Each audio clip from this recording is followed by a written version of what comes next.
If you take it too far back, what happens? I don't have really no direction of the ball. I don't really know where it's going to go. It's more of a throw. Of course, me, you know. The only man to sweep Michael Jordan twice, Larry Bird. People talk about Jordan like he was unstoppable, but there's one name on his early playoff resume. That sounds fake.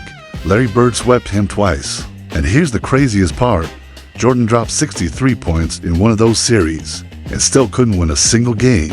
So how does a guy who doesn't look athletic pull off the sweeps on the future GOAT, then turn around and basically call him God? Because Bird didn't beat you with speed, he beat you with time.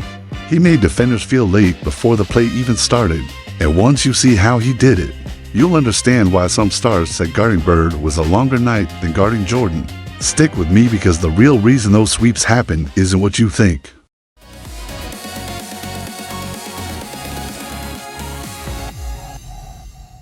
He swept Michael Jordan twice. Read that again, because it sounds like something somebody made up for clickbait. Not beat him once, not got the better of him in a series, but swept him twice.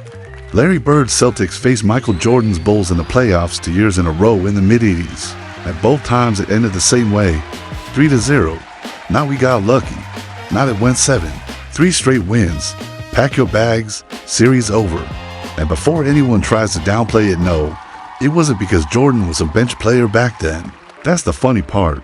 Jordan was already doing Jordan things, scoring explosions, highlight plays, that feeling like the game was bending around one guy. So how does that turn into 2 sweeps? Simple answer, those Celtics weren't a team. They were a machine. And early Chicago was still a work in progress that happened to have a superhero wearing 23. But the series that really explains everything isn't the second sweep. It's the first one. Because the first sweep is the one that somehow made Jordan look even more legendary while he was losing, and it starts with a night that still sounds fake. The night Jordan became a myth in a loss. Some performances win games, others rewrite reputations. Game 2 of 1986 was the second kind.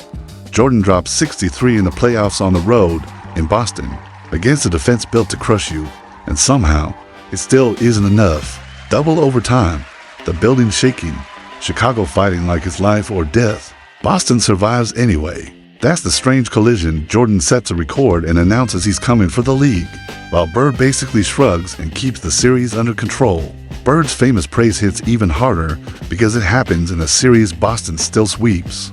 So if Jordan looked unstoppable, how did Boston still own the story? Because Bird didn't need to erase Jordan. He just needed to keep the rest of the game from turning into Jordan's game. And that's where Bird's real weapon shows up. Bird's secret weapon wasn't athleticism. It was time control. Larry Bird is the kind of superstar whose highlights don't fully explain the fear. He didn't look fast. He didn't play above the rim. And he didn't have that MJ-like bounce. So the first time people watch him, they all ask the same thing. How is he cooking everyone? Then it clicks. Bird is always early. Not early because he's quick, early because he's already decided. He reads the floor before the defense finishes rotating, sees help coming before it even commits, and sets traps to passes ahead. Defenders aren't losing to speed, they're losing to the speed of choices.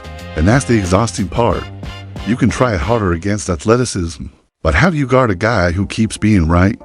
The tiny advantages stack up. A perfect angle, a quick pause, that makes you bite. A pass that hits the instant your head turns. A shot that feels covered until it's gone. That's why opponents didn't call him dirty. They called him unfair. Because Bird made the game feel like it was being controlled by intelligence. And once he's doing that to you, the trash talk stops being noise. It becomes a weapon. Bird's real trash talk was a trap, and legends felt it too. Every era has talk, but Bird's wasn't for show. It was strategy. He'd say something that made defenders do the one thing you can't do against an elite shooter and passer, rush. He'd speed you up mentally, make you want to prove something, make you reach instead of slide and jump instead of stay solid. And the wildest Bird stories all follow the same pattern. He tells you what's coming, the defense scrambles to stop it, and he does it anyway. Suddenly you're not guarding Larry Bird, you're guarding your pride. That's the part highlights can't capture, the psychological pressure. If a guy predicts the shot and still hits it, the next possession you're already tense, already guessing, already late, and Bird lived in that space. It wasn't just rookies saying this either. The people who played him talk about Bird like he was a problem, not just a great player. The common theme is always the same. He's relentless, always in the right spot, and he beats you with decisions, not hops. He could control the entire temperature of a game without dropping 40 just by making the correct play feel unfair. What the two sweeps actually prove and how they shape Jordan. So when you hear Bird swept Jordan twice, don't picture Bird shutting MJ down one-on-one. That's not what happened, and the real truth is scarier. Jordan was already terrifying, but early on, he had to be terrifying every second for Chicago to win. Boston didn't need that from Bird because the Celtics were a complete machine, multiple threats, a system, experience, and the kind of confidence that doesn't crack when the other guy goes supernova. Even when Jordan had historic nights, Boston answered with structure. No panic, no hero ball, just right basketball. And in the playoffs, right beats wild more often than people want to admit. That's how the things can be true at once. Jordan can look unstoppable and still get swept. And those losses weren't just painful, they were educational. The Bird years are part of Jordan's before chapter, the part people skip when they jump straight to rings. Jordan didn't need to score more. He was already scoring like a video game. He needed better reads, more patience, more trust, and a deeper understanding of what wins in May and June. In a weird way, Bird sweeping him twice isn't a stain on MJ's legacy. It's part of the blueprint that helped build it. So yes, the headline is true.